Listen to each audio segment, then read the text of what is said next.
po si Sonia P. Soto at ito ang So to Speak, kung saan ang punot dulo ng bawat usapin ay ating lilinawin.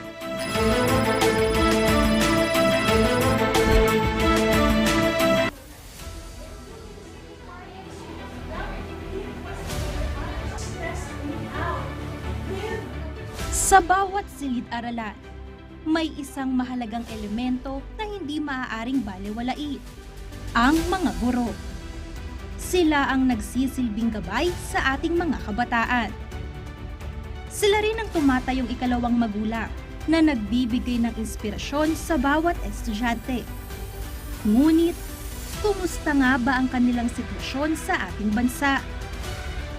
Sapat ba ang suporta na kanilang nakukuha mula sa gobyerno? O tulad ng dating problema, walang pagbabago sa sektor ng edukasyon? Gaano nga ba kahirap ang maging isang guro? Actually, hindi naman siya ganun kahirap, but it's very different from the traditional na it's modern na ngayon. So, if if teaching is your passion, of course, hindi ka mahihirapan. Pero ngayon, tulad ng paggamit ng mga modernized na technologies sa paggamit sa sa pagtuturo, of course, it's very easy na ngayon na magturo, and using internet, it's very easy to find teaching materials and everything na pwedeng magamit sa mga bata. But in terms of disciplining a kid, iba ngayon yung ugali ng isang bata if we gonna compare it doon sa mga dating mga bata na nag-aaral. Nagiging mahirap lang po dahil sa mga paperworks na madami po na binibigay sa amin. Yun po. Pero kung masaya ka sa ginagawa mo, hindi po mahirap maging isang guro. Yes, actually, wala po kaming magagawa doon kasi nasa trabaho po yan. Pero mas maganda po sana kung mababawasan yung mga paperworks para talagang makapag-focus kami sa pagtuturo. Ayun. Kaya kung passion po talaga yung na pinag-uusapan, para sa akin dahil nasa passion ko po yung pagtuturo, kahit mahirap, kinakaya. At mahal po namin yung ginagawa namin. Batay sa EDCOM2 report, kailangang bigyan ng atensyon ang suporta sa training at pagbabawas sa administrative works ng mga guro. Malaking bahagi ng teacher factor ay ang kanilang kakayahang makipag-ugnayan sa mga estudyante. Ang mga guro na may malasakit ay nagiging epektibong tagapagturo. Sa kanilang pag-unlad, tiyak na makikinabang ang buong sistema ng edukasyon.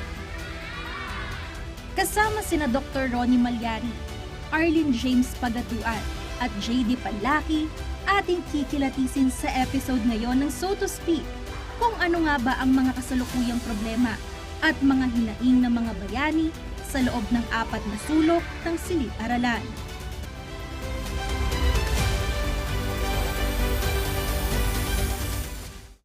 Magandang araw sa inyong lahat at welcome sa So to Speak, kung saan ang punot dulo ng bawat usapin ay ating lilinawin. Ako po si Sonia P. Soto at sa ating episode ngayon, pag-uusapan natin ang teacher factor o ang papel ng mga guro sa reforma sa edukasyon. Mga hamon ng kanilang kinakaharap base sa resulta ng EDCOM2 report. Saktong-saktong ating episode ngayon dahil ito ay kasabay ng selebrasyon ng National Teachers Month na nagsimula noong September 5 hanggang October 5. Mapapanood niyo po ito sa telebisyon sa October 2. Alinsunod sa proklamasyon ni dating Presidente Benigno Noynoy Aquino III noong 2011, nagkaroon po tayo ng Teachers Month. Upang tayo ay tulungan sa ating diskusyon, kasama natin ang mga miyembro ng education sector at mga eksperto po sila, sapagkat sila ay lugmok sa gawain sa edukasyon. Sasamahan tayo ng isang edukador, Doctor in Philosophy, dating Assistant Schools Division Superintendent sa San Fernando, Pampanga. Naging presidente rin siya ng City College ng San Fernando, Pampanga. At Balanga, Bataan. At ngayon ay tumatayo bilang OIC Director ng Department of Education Central Luzon, Dr. Ronnie Malyari.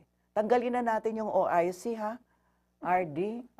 Para sa akin, kayo na yung karapat-dapat dyan. Makakakwentuhan din natin si Arlene James Pagatuan, isang Master Teacher 1 sa Balsic National High School sa Hermosa, Bataan. Siya po ay head ng negotiating panel para sa Union doon sa negotiation with DepEd Region 3 at ang presidente ng ASERT, Action and Solidarity for the Empowerment of Teachers. Nandito rin si J.D. Panlaki, isang educator at ang Secretary General at spokesperson ng ASERT CL Union, City of San Fernando. Si J.D. kasama ko din sa Education Summit Organizing Committee. Welcome po sa ating program. RD, bumati ka muna sa ating mga tagapanood. Magandang araw po sa inyong lahat, lalo na sa lahat ng mga guro dito sa ikatlong rehiyon. Wow, thank you. Sir James? Sa ngalan po ng 110,000 teachers ng Central Luzon, isa po sa pinakamaraming bilang sa mga rehiyon dito sa Pilipinas. At sa ngalan din po ng ASERT CL Union, ay bumabati po tayo sa lahat ng mga guro ng Happy Teachers Month. Wow. At Happy Teachers Day sa darating na October 5 na celebration ng World Teachers Day. Okay. Sir JD? Isang magandang hapon po sa lahat, lalo na po sa ASERT, Central Luzon Union, at sa lahat ng guro sa Central Luzon at City of San Fernando, Pampanga. Sige, thank you. RD, ang gusto kong unang itanong, bakit laging sinasabi na ang pagtuturo ay isang bokasyon? Hindi siya isang propesyon, kundi isang bokasyon. Ano kayang ibig sabihin nun? In your own words. Pag kasi bokasyon, it's your commitment to the divine. At ang alam natin sa mundo, Tita Son, na pag binigay ng Diyos ang mensahe mo, kailangan tugunin mo yon. Other than pag profesyon, parang trabaho ka lang kikita kayo. Dito is, you have to perform your work, mission, para sa gusto ng lumikha sa iyo. Your connection to the divine, it's more than of what is on earth, but it's your connection to the eternal connection. Naririnig ko din yung word na hindi siya basta trabaho, kailangan passion mo siya. Anong ibig sabihin nun, Sir James? Para sa iyo na isang guro. Well, dapat mahal mo ang pagtuturo. Narinig natin doon sa mga in-interviewing teachers, mas magiging madali, mas magiging magaan yung iyong pagseserbisyo kapag meron kang passion doon sa iyong ginagawa. Sa pagkakataong ito, sa pagtuturo, well, sabi nung marami, there's no money in teaching. Totoo naman po yan. Hindi po tayo yayaman sa pagiging teacher. Pero ang mayaman sa atin, yung maraming karanasan, lalong-lalo na pag nakikita natin yung mga naging produkto natin, yung mga tinuruan natin na naging successful, napaka-fulfilling sa atin yun. At yun ay makakadagdag doon sa ating passion na ipagpatuloy itong ating piniling bokasyon. Oo. Sa mga naging estudyante tulad ko, halimbawa mo na, yung mga teachers ko nung grade 1, elementary, pag nakikita ko sila, hindi ko alam kung anong gagawin ko sa kanila, kung yayakapin ko, kung napapaiyak pa ako eh. Kasi sila yung nagbigay sa akin ng inspirasyon para mag-aral. Di ba? At ma-attain ko yung gusto kong maging balang araw. So ikaw, hindi ka napilitan, Sir JD, na maging guro. Tulad ng iba na nagsasabi na, wala na eh, ito lang yung pinakamababa yung tuition fee, dito lang pinakamadali. So sabi ng magulang ko, mag-teacher na lang ako, parang ganon. Hindi ka napilitan? Was it your choice na maging guro? Hindi po ko napilitan kasi bata pa lang ako. Parang gusto ko nang talagang teacheran yung term na magguro. Parang ako. Yung iniipon mo yung bata, tapos tinuturuan mo sila na magbasa, magsulat, even din yung mga kapatid ko before, at saka yung ibang tao. Oo Kaya nga. pag call mo talaga, para sa'yo talaga. Kaya mas nagiging magaan kasi nga gusto mo yung ginagawa mo. Mahal mo yung ginagawa. At saka yung purpose mo ba, pag alam mo na yung purpose mo sa life, sa pagtuturo, everything na nagiging maganda siya. Oo. Dapat naging teacher ako pero may kasalanan ni Marcos. Nag-declare kasi siya ng martial Martial law. Kasi, sir, ang totoo niyan, nag-aaral ako maging guro noon. Kanya nga nag-aral ako sa Dalubhasaang Normal ng Pilipinas. PNC pa nung araw. PNC. Oo, kasi lahat ng kapatid na babae ng tatay ko, 4 lahat yon, lahat doon nag-graduate at lahat yon naging guro. Kanya parang sabi nila, kailangan maging guru ka din. Pero nag-declare kasi ng martial law si Marcos, naging aktivista ako. Ay, ng Oo, kaya tuloy, hindi ako naging guru. Pero sabi nga, kung para sa'yo, magiging guru ka. No? Maraming mga reason kung bakit hindi natutuloy yung iba na gustong-gustong maging guro. Sir Ronnie, yung bang karamihan ng na-encounter mong mga guro, everywhere you go, everywhere you get assigned, nandun ba talaga yung puso nila? O do you get to encounter some na pwede natin sabihin na hindi nila talaga type magturo, napipilitan lang dahil walang ibang mapuntahan? Dahil naman yung training nila sa pagiging guro, if you are on supervising schools, mas una mong nakikita yun Nako-connect mo yung guro talaga. Siyempre, hindi naman lahat puro yan. No? Meron ding nare-report ng mangilan-ngilan. Siguro sa pagsubok din naman sa buhay. Oo. Pero kung titignan mo yung kwento sa likod, yung pagiging guro nila, kung saan din sila na-train during their 4 years na pag-aaral, yung pa rin yung nananaig.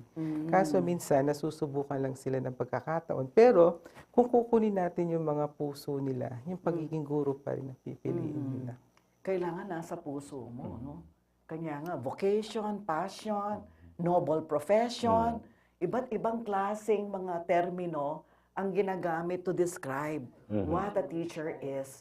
Kasi ang impact ng teacher sa buhay ng isang tao, masyadong long-lasting, di ba? Yung talagang pangmatagalan, actually, panghabang buhay. Kasi yung core values, na-form yon sa loob ng, hindi lang ng bahay, kundi lalo't higit sa paaralan, I think. So, at this point, nais ko muna kayong batiin, i-congratulate, kasi kayo ay in love sa inyong trabaho bilang mga educators, bilang mga guro, at Happy Teachers Day po sa lahat ng mga nanonood sa atin. At alam nyo, dito sa ating pag-uusapan ngayon, puro usapin ng guro ang ating tatalakayin. Doon sa EDCOM 2 RD, sinabi na ito yung mga problema ng guro. Una, kakulangan sa support at benepisyo, workload daw ng mga guro, yung pangangailangan para sa tulungan lalo yung kanilang professional development, mga kakulangan sa training, dahil meron daw subject mismatch, meron kakulangan sa espesyalisadong guro, mga ganyan, kakulangan ng guro, burnout at mental health issues, pagbabago dulot ng technology, at iba pa. Pero ito yung mga lumitaw dun sa EDCOM. I am sure you are very familiar with the results of EDCOM 2. Would you say that merong ganitong mga problema dito sa Region 3? Absolutely. Archipelagic kasi yung treatment ng EDCOM. But if you are to look at it sa mga regional, hindi lumalayo. Siguro a portion of halos nandyan, no? Pero ang maganda dito at the national scale, tinutugunan yan ng ating gobyerno o ng ating Secretary Sani Angara. Actually, iniisa-isa namin yan during our National Mancom, no?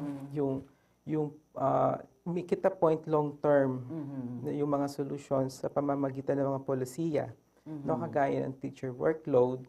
Kasi sa Magna Carta, 6 hours, tapos di-divide mo yon ng halos 6 loads, no? And then ginawang 45 minutes dahil may mga clamor sa field na medyo nabibigatan ng guro, kaya gumawa naman ng paraan ang national na nagbigay ng flexibility in handling naramdam na ninyo yan, ano, na mayroon ka ng option para lalo pang mapagaan yung mga workloads ng teachers. So, halos ngayon nare-resolve na yon. Pangalawa, yung mga medical,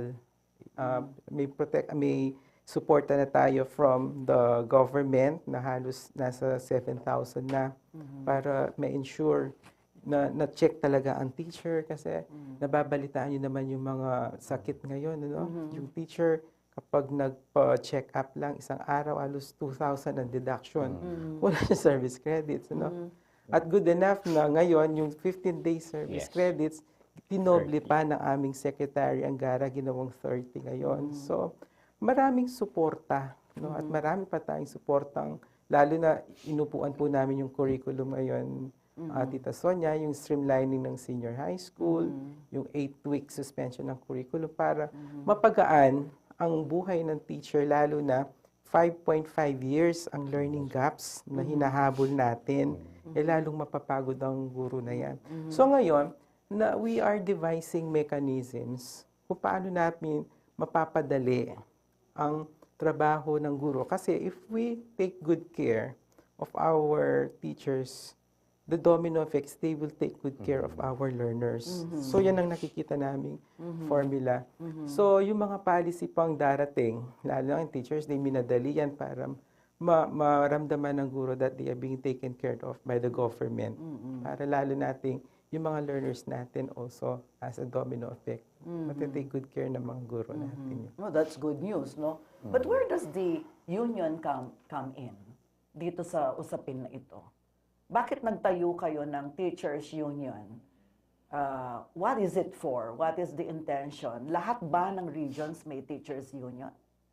Actually, James? bahagi po yan ng public sector unionism. Okay. Panawagan para sa lahat ng government agencies na magkaroon ng kanya-kanyang mga union at kasama po dyan ang Department of Education. So iyan po ay nanggaling din po sa ating gobyerno Yes. na ang mga guro ay mag-union. Yeah, the public sector unionism is guaranteed by the Civil Service Commission. Yes po, and DOLE. And DOLE, yeah. Medyo mahirap nga lang po na mag-explain nung una. Dahil alam niyo naman yung May pagkakaroon ng Pag-union, negative connotation sa pag-union. Yung bang pag ikaw ay miyembro ng union, kung hindi ka matatanggal sa trabaho, ay maaaring magsara yung kumpanya o yung pabrika na iyong pinapasukan. So, Dahil in the sa, past, meron din sa naman talagang private ganyan, no? sector, Oo. kasi kailan lang naman ang sa gobyerno na nag-uunion.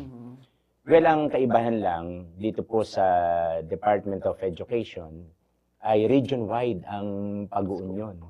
Kaya meron tayong union, merong union sa NCR, merong union sa ibang region ng DepEd, meron tayong sariling union dito Pero sa parang ngayon lang Central nagkaroon Luzon. ng union sa... Pero first time, Director, na nagkaroon ng election, certification election. Dito po nangyari yan sa Region 3. At sa isang napakalaking rehiyon na meron po tayong 110 teachers, more or less. 110,000 teachers. Oo. At yun nga, nung una medyo nahirapan tayo ng pagpapaliwanag. Marami ang medyo alanganin pagka union ang pag-uusapan. Pero unti-unti at sa pagpapaliwanag din naman ay unti-unti natatanggap ng mga teachers itong pag-uunion. Well, definitely kaya tayo nag-uunion ay para maging kinatawan ng mga teachers sa pagsusulong ng kanilang benepisyo at saka ng welfare, ng kalagayan, ng kondisyon sa pagtuturo ng ating mga guro. Hindi ko nabasa sa EDCOM 2 yun. Yung usapin ng role ng teachers union para i-address yung mga issues or concern ng mga guro. Bakit kaya? Hahanapin ko ano yung reason. Sigurado si RD merong mga ano dyan, merong mga pwedeng i-share sa atin na expert opinion kaugnay niyan. Sir JD, miyembro ka ng union. Yes. At nagtuturo ka sa isang eskwelahan dito sa San Fernando. Kumusta naman ang pananaw ng mga teachers pagdating sa union? sa inyong dito sa siyudad ng San Fernando? Dito, active po no? Yung talagang kapag part ka ng union or member ka ng union, you are empowered. Kasi parang may reputation kang dinadala na pinakikinggan ka kasi you are knowledgeable sa mga memorandum, sa mga batas, tapos na-influence mo sila how to interpret it. Kaya medyo may pagkamataas nila ang tingin nila sa'yo. Usually nga, nagiging takbuhan ang union doon sa mga complaints, sa mga, of course, sa ibang heads na hindi masyadong aware doon sa mga implementation ng mga memorandums. Kaya talaga, tawagan talaga siya at parang kausap ang union ng isang teacher para tulungan siya and enlight siya doon sa karapatan. So, Oo. Before you came, pinag-uusapan ka namin actually, RD, kasi very well appreciated pala ng ASERT Yes. yung the way you yung iyong pakikitungo sa kanila, you very accommodating, at saka na-feel nila na ang bilis daw ng proseso sa Region 3. Yes. Meron silang sinasabi na Yung parang negotiation. Dalawang meeting lang ng dalawang negotiation. meeting lang, nagka-meeting of the minds na at papunta na yata sa ano yung susunod? Signing, Signing of the na CNA. ng CNA, no? Itong relasyon, halimbawa, ng DepEd with the Teachers Union sa pagpapabuti ng kalagayan ng mga guro. How do you approach it as a regional director? Kasi nga, syempre, ang alam ko in the past, hindi masyadong welcoming ang mga officers o officials ng DepEd pagdating sa mga unions, pero taliwas dun sa sinasabi nila na dito sa Region 3 parang napakabilis ng proseso at talagang pinakikinggan nyo sila, RD. Yeah, we are trained that way, no, yung whole of government approach, no. And sa central office, lagi kami tinatanong ng secretary, what about the regional directors on this matter? Siyempre, you have also to consult. And no great enterprise is ever successful by one person. Exactly, Natin yan, no? So we really have to do a little of and social listening tools to get their ideas, because if ideas are challenged, they get better. Exactly. Yun, no, and those ideas come from them, no? Pag merge mo, you are completing the picture, nakikita mo yung right formula to attack for the region, Doctor of Philosophy ka kasi. kanya yung mga ganyan na mga kuha agad no, RD. Most of the time, you have to put your ears on the ground. Yun. Kasi that's how you can work. Kasi yung policies, inaral yan eh. That is the science of formulating policies, nandyan yan. And how make it relevant and take its rigor, application, kunin mo sa mga tao. And the public won't tell lies. No, they will really give you kahit gaano kasakit yan. Sa una lang naman ang sakit minsan yan, no?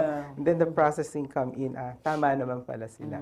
Siguro, thank you for that appreciative gestures na binibigay ninyo. But that's the way we work, no? Based on needs to make it relevant. At the same time, we get the rigor of governance para maramdaman nila kapag ito, Region 3, nare-resonate mo siya on a national scale, minsan tayo ang pinapakinggan because of the empirical data that we are giving the central office. Kaya siguro ramdam ninyo, naririnig kayo kasi mga sinasabi ninyo, nadidepict up to the national level. So that's it, no? We are just being transparent in what we are doing and nagiging bihikulo ang Region 3 para sa national na pamamalakad.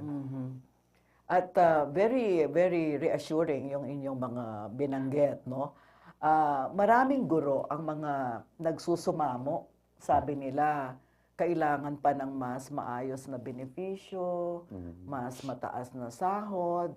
Sa inyong pananaw, dahil kayo ay papasok sa CNA, anong inabot nyo dito sa Region 3 na pwedeng abangan ng mga guro na nagsusumamo na taasan ang kanilang sweldo at mabigyan sila ng benepisyo? Although kanina may nabanggit na si Sir si Sir Ronnie eh. Sa usapin kasi ng dagdag sweldo ay hindi po yan kasama sa pwedeng i-negotiate Yeah, ng because that union. is legislated, no? Legislated po ang although yan po ang assert naman ay nananatili na isang national teachers organization.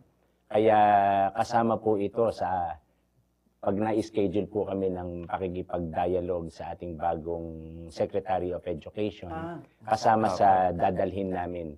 Noong siya po ay senador, way back 2014, si then Senator Sani Angara ay mayroon pong Senate bill na itaas ang salary grade ng mga teachers, yung entry level, to salary grade 19. 2014 po yan. Ngayon po ay 2024. 10 years ago. After 10 years, ay pagka nakausap po natin siya, kasi nakita po natin na noong pang 2014, nakita na ni then Senator Angara, now Secretary Angara, na may pangangailangan na itaas natin yung level nung compensation sa ating mga guro. Dahil totoo naman po na kung ikukumpara natin sa ating mga counterparts sa dito lang sa Southeast Asia, ay talagang medyo naiiwanan pa rin ang tinatanggap ng ating mga guro. At kung matatandaan po ninyo, Ma'am Sonia, sa EDCOM 1 na pinamunuan noon ni Senator, yung tatay, Edgardo Angara, doon pa lang ay may recommendation na ang EDCOM na ilagay ang entry level ng mga teachers to salary grade 17. So ang Ngayon atin ba, po anong kasi salary grade? salary grade 11. So sa matagal na panahon kasi ay napako sa salary grade 10. So noon pa lamang meron ng Ilang ganyan. taon yun? Kasi noon araw, ang baba talaga ng sweldo eh. Di ba? Pero ang parang ang naririnig kong sinasabi, mas mataas na yung sweldo sa public. Kanya yung nasa private, lumilipat. Lumilipat ng Dahil mataas na ang sweldo sa public schools compared naman sa private schools. Tama ba? Karamihan doon gawa nung yung salary standardization law. Nakasama yung mga teachers na nadadagdagan yung sweldo sa bawat level, yung salary grade level. Pero yung particular na increase para sa mga teachers ay halos wala po yan. So, yan yung isa sa mga itatackle nyo with Secretary Angara, no? At yan po yung patuloy naming sinisigaw. Naalala ko, Ang tawag po namin, Ma'am Sonia, ay salary grade correction. salary grade Correction. Dapat i-correct ang salary grade level ng mga teachers, yung entry level. Pero ang panawagan namin ngayon, kasi 1991,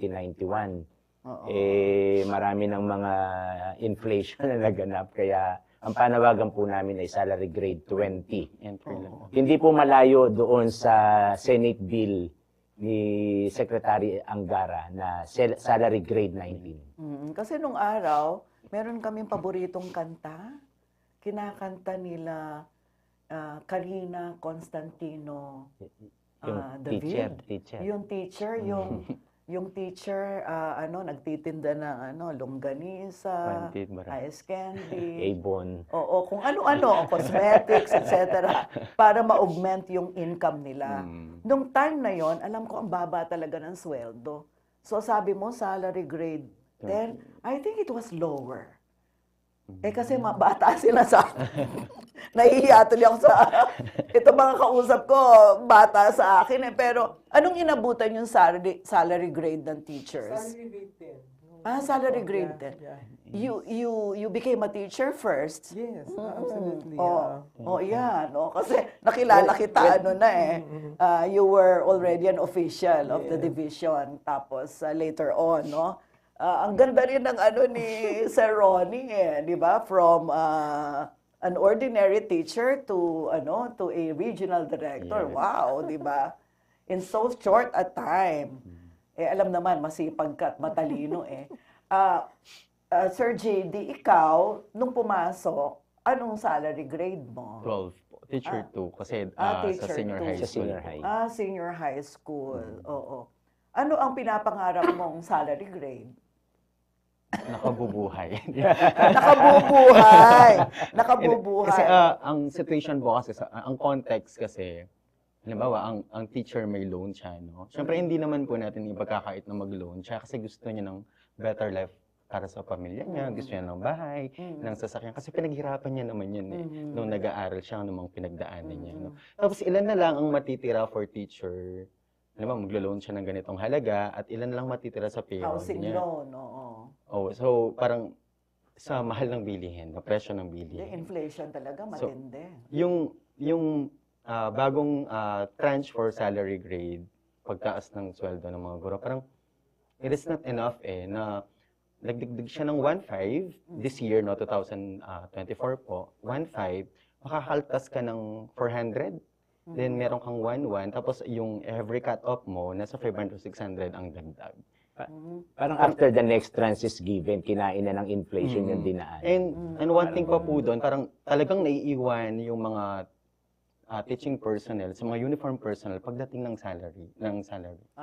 So you Mukhang compare nurse it to the other uniformed...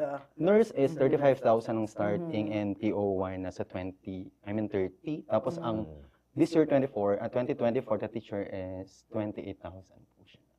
28,000. Naiiwanan talaga siya doon sa mga iba pang uniform person in terms of salary. And what about the benefits, RD? Nabanggit mo kanina yun sa health, okay na, ganyan. Ano pa ba yung mga benefits ng teacher na umunlad na o dumami na? Compared to before when you were receiving a very low salary grade. Binibigay naman yan sa other factor. Ano? Kamukha ni last time, in-increase tayo. Hindi mo siya, because of salary distortion also with other plantilla positions, yung pera naman yung in-increase sa atin.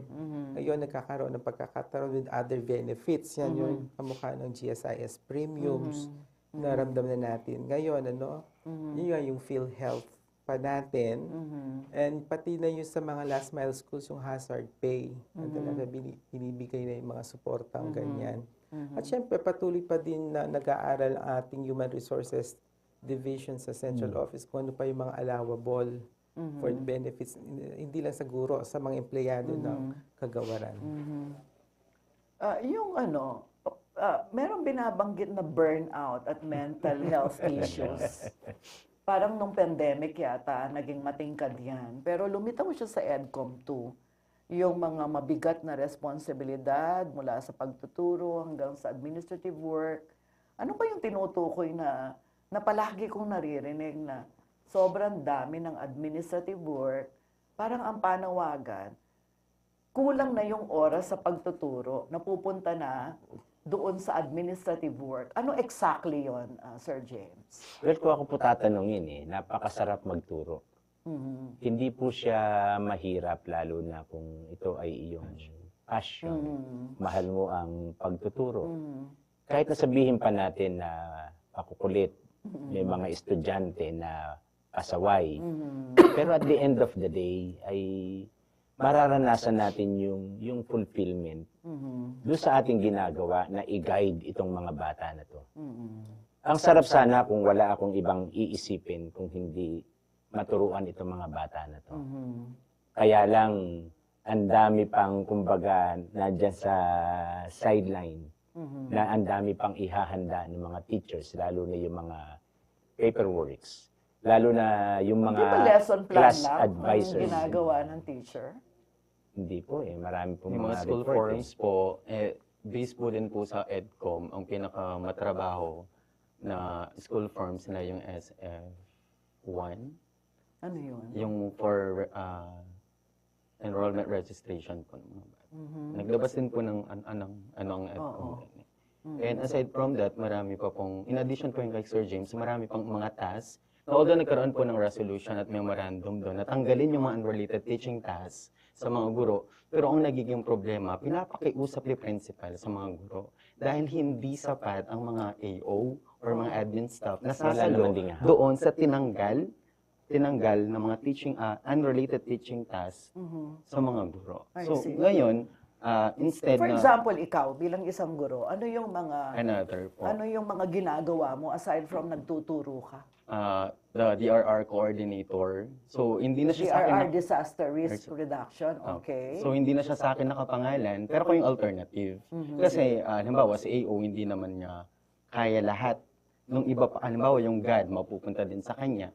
Yung brigada, Gender and Development yun. yung brigada coordinator, mapupunta sa kanya. Yung Barkada kontra Droga, mapupunta sa kanya. Until na magkakaroon ng phenomenon sa school namin na mag-resign ang mga AO. Kasi aside from nagiging sa registrar, nagiging sa health siya, nagiging sa feeding siya. So parang ang dulo, mababalik muli dun Sa sa teacher. guro. Oo. Kasi nga, parang hindi pa sapat yung bilang na sana nasasalo doon sa tinanggal sa amin. So, Sir Ronnie, what is the real score pagdating dyan sa mga sangkatutak na task daw ng mga guro dito sa Region 3? Can you give us a picture? Yeah, inanalyze yan. Actually, nasa 65 yan. 65? Yes, marami. 65? I'm not mistaken. Oh ano. my God. But those are identified as ancillary and instructional. Instructional sa embedded sa guro yon. Yes. So yung ancillary, so ang ginawa ng gobyerno o ng institusyon is naglabas siya ng polisiya, lahat ng administrative tasks na binigay sa teacher, kaalisin na dyan. Paano naman niya kinounter yon? Naggumawa ngayon, nag-create ng mga items for administrative officers yung ginawa niya. Siyempre yun, we cannot, there will always be not enough resources. So, cumulative ang approach. So, facing siya. And naramdaman naman ninyo na ibigay no, yung AO. Tapos, syempre, pag-policy, experimental, yung mga nasabi ni Sir, parochial issues yan. Kasi ang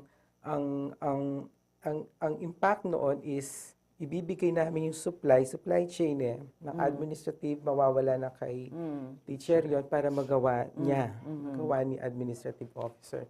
Syempre, may mga parochial issues din yan. Kamukha nung kasi yung administrative officer na yun, salary grade 11 din.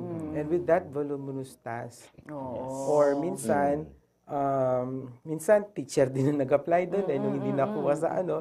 Siyempre, pag opportunity, aalis siya actually doon. O saan nilalagay yon? So, recruitment na naman yon. So, yung sinasabi ni Sir kanina, it's just a band-aid solution. Hindi naman siya permanent kasi may policy na nga na hindi nabibigyan ng administrative task yung mga guro.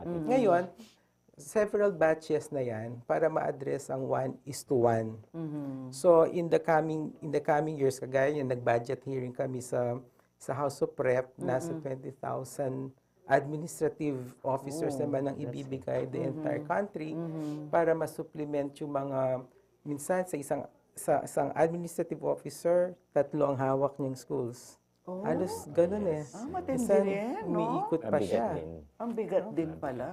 Kung tama yung aking data kanina, 65 ancillary tasks, times 3 mo yun ang trabaho nun. Oo, kawawa din ng talaga. admin. kawawa din. Now, kasi, sabi ko nga kanina, yung approach is cumulative, so madadagdagan na naman sa this year. Yes. So, we recruit. Ang problema na naman ngayon, Tita Son, is wala namang qualified dahil yung pumapasa dyan sa civil service, hindi siya enough na masupply yung needs ng department. So, ang nangyayari, yung mga hindi nakukuha sa teacher applicants, sila muna yung nag-AO. Tapos pag makuha sila, aalis na naman yun, 2 months na naman yung recruitment process na yun. Kaya nila nararamdaman yung mga parochial issues na yan. Ngayon, ang message lang doon with that kind of dynamics na sinusupplement naman natin with the policy is, kanya-kanyang diskarte na yan with the school heads at saka dyan sa school superintendents. Para yung sentro ng usapin, yung guro alisin. Kaya sabi nga ni Sir, kanina kailangan, guro, nagtuturo lang. Para yung kanilang mandato to take good care of our learners, ma-maintain pa rin natin yun. At i-supplement natin kung sino yung pwedeng gumawa sa mga task naman. Kasi pag hindi mo naman gagawin yung mga ancillary task na yan, hindi rin naman magpe-perform ang school. Hindi pa rin gagana. Kaya the learner's progress, improved learning outcomes, is a village. We really need to collaborate. Yeah. We really need to collaborate. So, yung mga issues na nabanggit ni sabi ko ni na Tita Son, temporary lang yon kasi of a parochial issue arises. Pero kung kayo mismo sa school, nare-resolve ninyo yon, that makes the deal. Diba? Yung mga ganyan. At merong sinasabing mismatch naman, yung guro na hindi marunong magturo nung subject na inassign sa kanya. How do you deal with that? Ano daw, halimbawa, ang pinag-aralan niya ay English, pagkatapos pagtuturuin siya ng math. Totoo bang nangyayari yun? May mga ganun pong pangyayari Kasi na sa hindi EdCom itinuturo 2 nandyan yung eh. kanilang major. Well, iba-iba po yung nagiging dahilan. Ano po. Kuminsan kasi, halimbawa, ang dapat napunan, mathematics, for example. Pero minsan doon sa process ng recruitment, merong kung sino ang mas malapit, ika nga. Meron pa rin Merong ganun. mga gano'n. Kaya yun ang naire-recommend. Kaysa sa mga, kung ano yung Kasi dapat dadaan sa naman. LGU yun, no? Ganun ba, sir? Minsan hindi. Minsan hindi. Recommendation ng mga principal. Kaya dapat bantayan din ng mga principal, yung mga talagang pangangailangan. Kasi later on, magsasuffer din ang paaralan at ang mga estudyante. Dahil yung nagtuturo sa kanila, hindi iyon ang kanyang pinag-aralan talaga. Anong pareho. tinuturo mo, subject? DRR in English. Pero English major po talaga ako. Ang nakikita lang po kasi, ako personal nakikita ko doon, nagkukulangan ng teacher na supposed to be expert doon sa subject niya. Ang nangyayari po kasi, kapag loadings kasi may mga nag-extra, halimbawa, 2 for science, 2 for Filipino, 2 for ganito. Hindi na po mag-hire na particular specific for Filipino dahil dalawa lang ang loads. Ang mangyayari, ipagsasama po yun. Pag pinagsama yung 6 na yun ang magiging load niya. Kaya magiging international teacher po ang tawag sa kanya. Kasi lahat ng subject niya ay tuturuan. Ituturo niya. Iba-ibang subject. At yun din po yung nakikita natin doon sa findings ng yung coordination of the educational agencies, ng TESDA, ng CHED, okay, at ng DepEd, na Pati ECCD. ECCD diba? hanggang technical po, no, na supposed to be, kung nagkukulangan tayo, doon sa issue ng mismatch, balikan po natin siya na, doon sa PISA kasi ang pinag-uusapan doon sa mismatch na 50% of science teacher ay hindi science major. And 90% of them are not physics major kung gusto nating tumaas po yung rate natin sa exam na yon. Ang thought niya, yun nga po, hindi nagiging, expert talaga doon sa subject na tinuturo. So, yung coordination ng agencies na yon, parang may mga division na nagkukulangan sa AP major, social science major, no? Tapos, ito ang available na schedule and subjects sa school. Kaya ang definitely magtuturo yung mga excess na excess. Or halimbawa, Filipino major, siya magtuturo ng AP. Kung English major, siya magtuturo ng ganito. Nagkakaroon talaga ng mismatch doon sa pinag-aralan niya at saka doon sa actual na tinuturo niya. What is your take? Is it a phenomenon, a big problem insofar as Region 3 is concerned? Macro problem yan because of the supply of teachers, no? Kasi ang teacher education institutions, minsan delimited din yung mga majorships niya, no? Meaning, merong university dito na walang araling panlipunan. Merong university dito na English lang yung ino-offer na major. So ngayon, kapag nag-graduate lahat dyan, may imbalance of supply. No, particularly ngayon sa Pampanga, araling panlipunan walang major. Kasi walang nag-o-offer na institution na may major ng And social minsan science. private po, no? Physics, walang nag-o-offer ng major in physics. Private lang. Kaya pag nirak mo yung mga yan, kung ano yung mga majors nila, halos ayan, English, di ba, math, ganyan. Science. Yan ang mga maraming supply. Diyan, o, di ba, syempre, pantay-pantay lang naman ng needs ng school. O, kapag nangailangan ako ng AP, walang applicant. So, ang tendency kukunin si science. Ganun ang nangyayari, di ba? Yung supply chain ng institution, wala tayo kulang. Imbalance siya. So, we have to do coordination with the CHED to check yun yung this sinasabi. higher education institutions to be offering majorships which are needed in local setting. Kasi yung pinuproduce, sobra na eh. Oversubscribe na. Yun sinasabi ng EDCOM2 na working in silos. Right. Wala talagang integration. Right, Kanya nga, halimbawa, yung CHED, ito yung pangangailangan sa mga schools, pero hindi niya natututukan yung mga institutions na dapat sila yung nag-o-offer ng mga ganon para yung supply nga na sinasabi ni RD ay maging available. So, yung working in silo, sabi niya, yung educational system sa Pilipinas, malayo pa sa pagiging system. Dahil nga kanya-kanya. From ECCD to basic Basic ed to College, tertiary. tertiary to TVET. Kanya nga ngayon, merong cabinet cluster daw on education para makapag-usap. Hopefully, magawa yan even up to the local level, no? Para noon, sir, naalala mo, meron tayong ganyan, yung Education Governing Council sa San Fernando. You were the one pa-focus dun sa ano na yun, di ba? Absolutely. Kaya dinala ko yan when I went to Balanga, Bataan, yan, to Tarlac, now in Region 3, yung Governing Council na naman ako.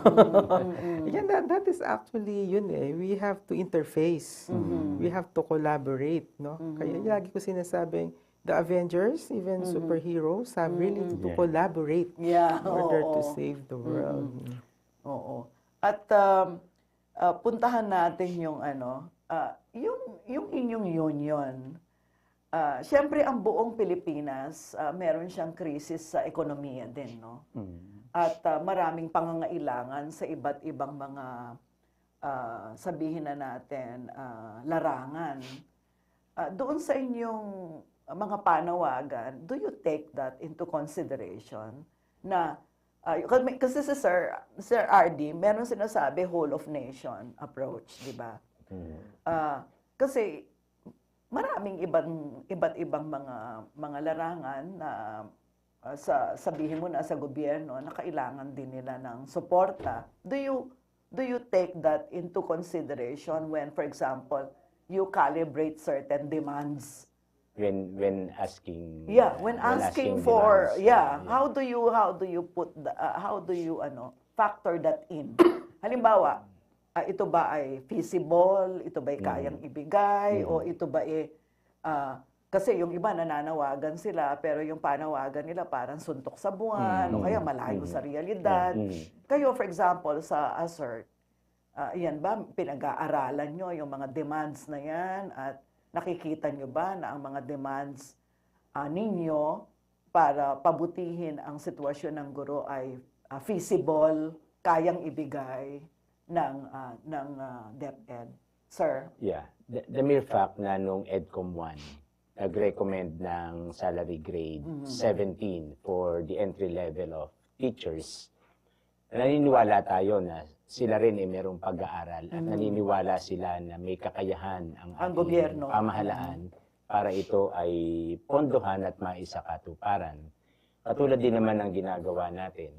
Kaya nga madalas din kasabay nito yung ating panawagan na mag-prioritize ng mga pangangailangan. Alright. At nag-i-invest tayo sa ating mga teachers sapagkat ito ay ginagamit sila talaga ang nasa front line ng lahat ng ito, yung ating mga teachers. Kaya the department should invest in our teachers. At isa rito, yung mapabuti yung kanilang kalagayan sa pamamagitan ng pagbibigay ng tamang compensation. Yung hindi na siya mag-iintindi. Yung bang habang nagtuturo siya, hindi niya iisipin meron ba kaming isasaing mamaya o meron ba kaming kakanin mamaya. Papaano na yung mga anak kong nag-aaral? Kaya ko pa ba silang yung mawawala sa kanila yung ganong burden, yung kanilang bigat. Makakatulong iyon para mas mag-perform ng mas maayos ang ating mga teachers. Well, of course, kami nananawagan na po pwede naman na mag-prioritize ng mga gastusin.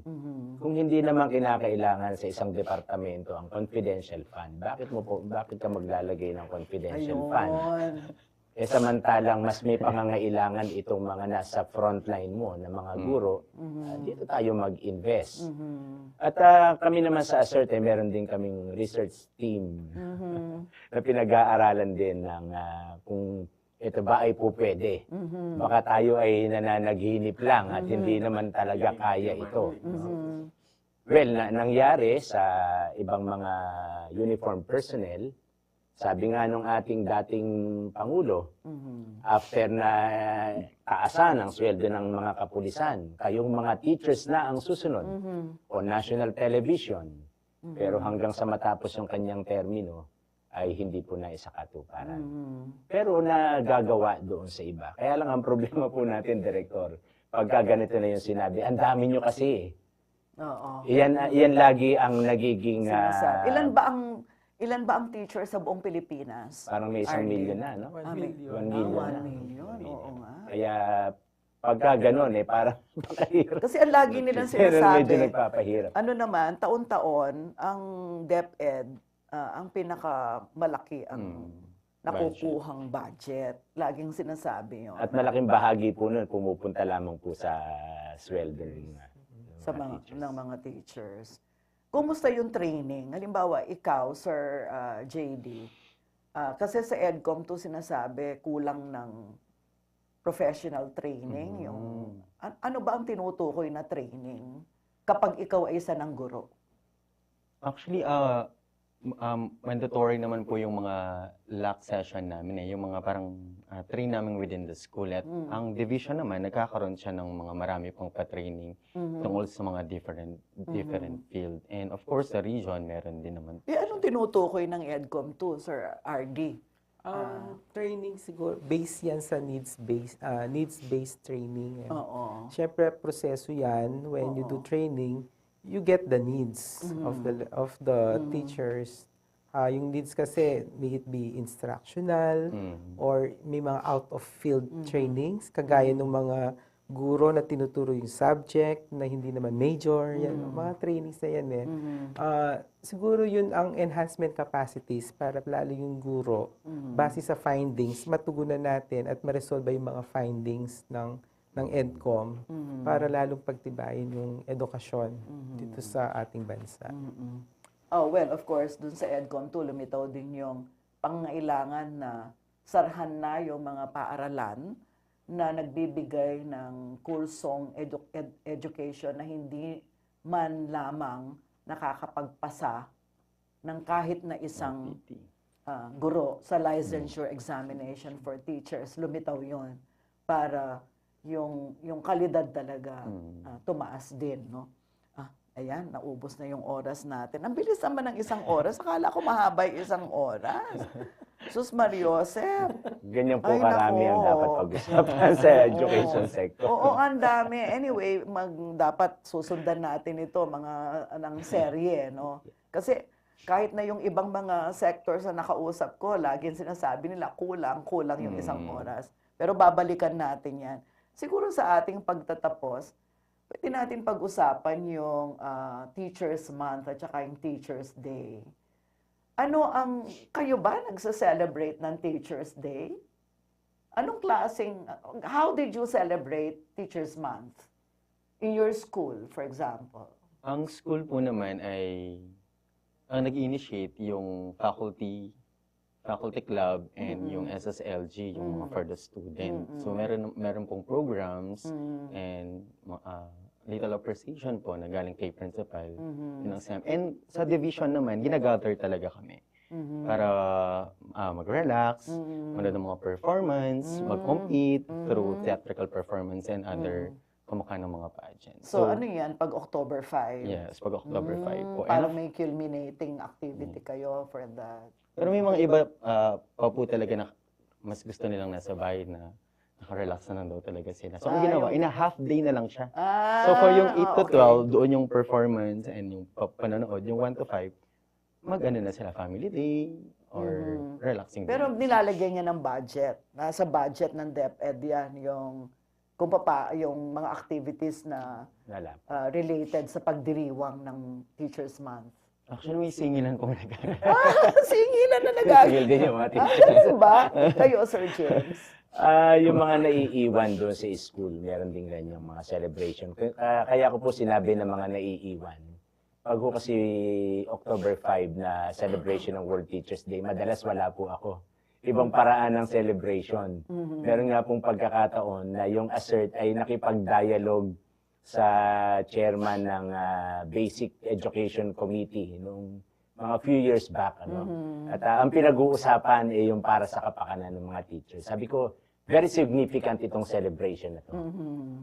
Ito yung aming paraan ng pagse-celebrate ng World Teachers Day. Yung bang itong association ay nag-iisip kung paano pang mapapabuti ang kalagayan ng ating mga guro. Siguro mas maganda, Director, sa central office, Manggaling. meron ding initiative na magkaroon ng parang well, of course, pinagpapasalamat po natin na meron tayong Teachers Day incentive. Meron. Kahit papaano ay meron po. Magkano yun? May I ask? 1,000 po yun. 1,000. Pero mas maganda po kung madagdagan. Pero yun Teka bang... nga lang, sasabihin nila, ang dami nyo eh. Yun bang maha-highlight yung mga teachers doon sa kanilang role sa ating society, sa paghubog sa ating mga bata. Yung nanggagaling sa central office. Hindi ba yung maaalala, itong teacher na to may binatukan na estudyante, itong teacher na to ay may mga reklamo, kabi-kabila yung mga reklamo. At ngayon, kahit na po hindi ka reklamo, sinusugod po yung mga teachers.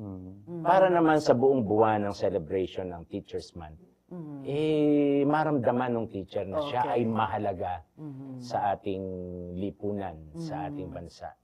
Lalo na sa paghubog sa ating mga kabataan. Sir Ronnie, you will get to articulate the final message of this group dito po sa ating episode. Para po sa inyong final message sa mga guro at sa lahat ng mga tao na nakikinig sa atin, nanonood sa atin.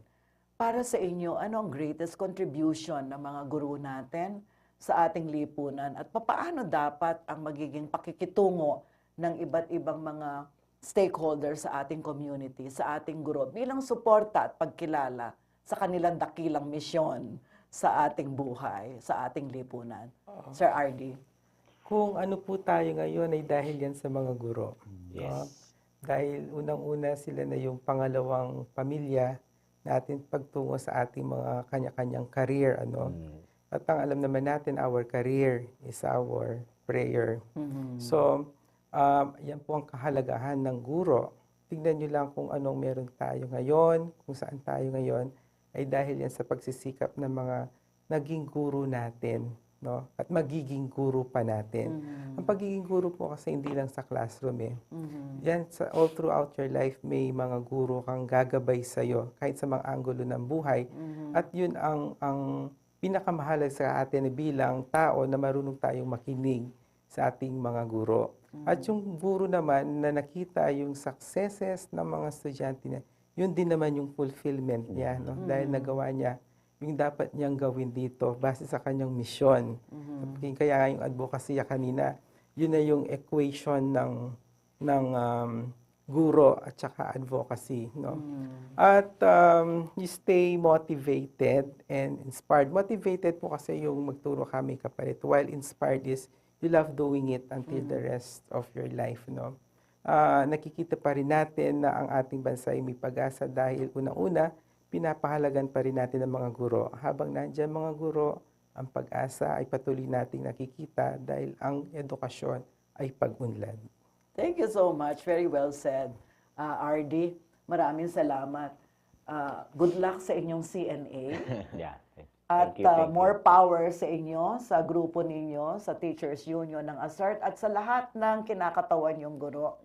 And syempre, thank you so much, Sir RD, sa inyong palagi kapag kayo'y nakakausap namin na nagkakaroon kami ng pag-asa dahil nga, yun nga, sabi ninyo at sinabi nga ni Dr. Jose Rizal kasi ang kabataan ang pag-asa ng bayan at lagit-lagi pagkabataan ng pag-uusapan, kailangan nandyan ang guro para gabayan ang kabataan. At sa inyong lahat na nanonood, maraming salamat po. Maraming salamat Dr. Ronnie Malyari, James Pagaduan, at J.D. Panlaki. Maligayang buwan ng mga guro. Sa panahong ito, nais naming ipahayag ang aming taus-pusong pasasalamat at sa inyong walang kapantay na dedikasyon at pagmamahal sa pagtuturo. Bawat araw na kayo'y pumasok sa silid-aralan ay isang pagkakataon upang baguhin ang buhay ng mga estudyante na inyong tinutulungan. Hanggang sa susunod na linggo, ako po si Sonia P. Soto at ito ang So to Speak. Maraming salamat.